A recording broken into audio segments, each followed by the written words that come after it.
சொல்றான் பாருங்க. நம்பி கட்டுற கதையெல்லாம் எடுத்து போட்டு வம்பளுக்குறாங்க அவனால. சாரி ஏகாம்பரம், இவர் உங்க ரிலேட்டிவா?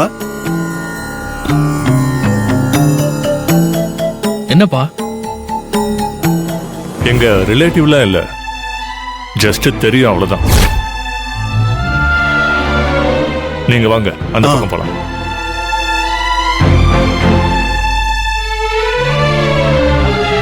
அப்பா என்னாச்சுப்பா இவங்களுக்கு? ஏன் அப்படி நடந்துக்கிறாங்க?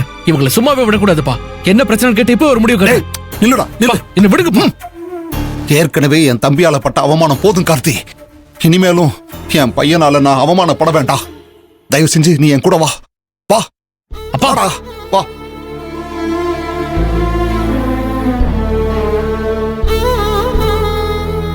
சின்ன மாமா, குமரன், வேல்விழி எல்லாரும் நல்லா தானே இருந்தாங்க. திடீர்னு இவங்க எல்லாருக்கும் என்னாச்சு தெரியல அண்ணி.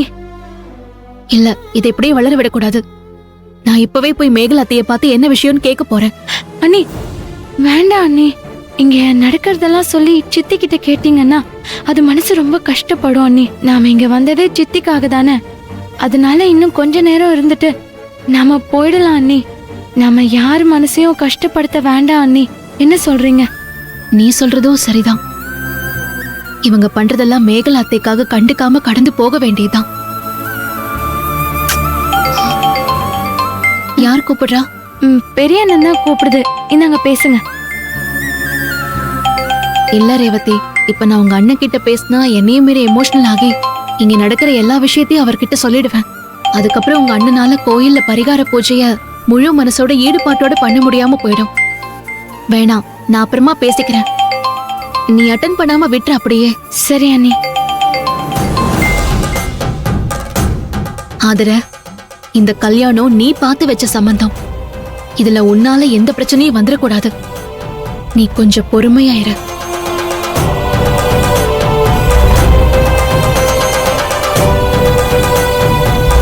உட்காரு, உட்கார்றா.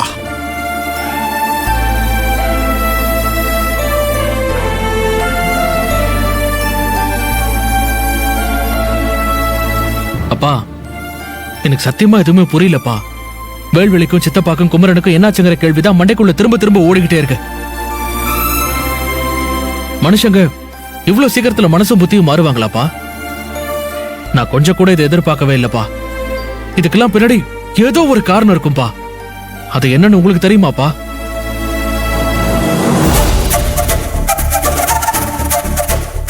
மாமா, என்ன மாமா நீங்களும் கார்த்தியும் இங்க வந்து உட்கார்ந்துருக்கீங்க? அது வந்து அவங்க அது ஒண்ணு இல்ல, எனக்கு கொஞ்சம் டயர்டா இருந்துச்சு. அதனாலதான் இங்க வந்து நான் தனியா உட்கார்ந்துருக்கேன். கூடவே கார்த்தியும் வந்து உட்கார்ந்துருக்காமா.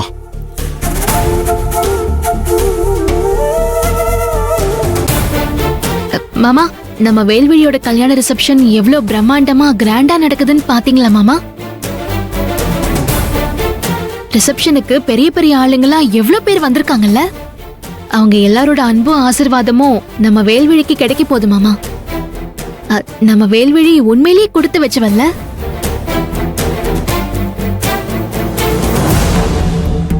நம்ம வேல்விழிக்கு நாம யாருமே நினைச்சு பார்க்க முடியாத அளவுக்கு ஒரு வாழ்க்கை அமைய போது மாமா.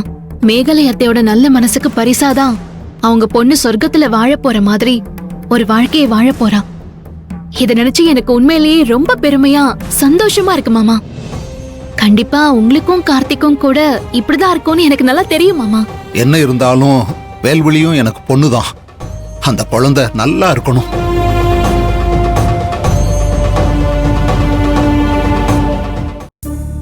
ஆளுக்கு ஒன்னொன்னு பொறுமையா சாப்பிடணும். பார்த்து பார்த்து சாப்பிடணும். ஏய் குடி சத்தானுங்களா தள்ளுங்க. இத நான் எடுத்துக்கிறேன்.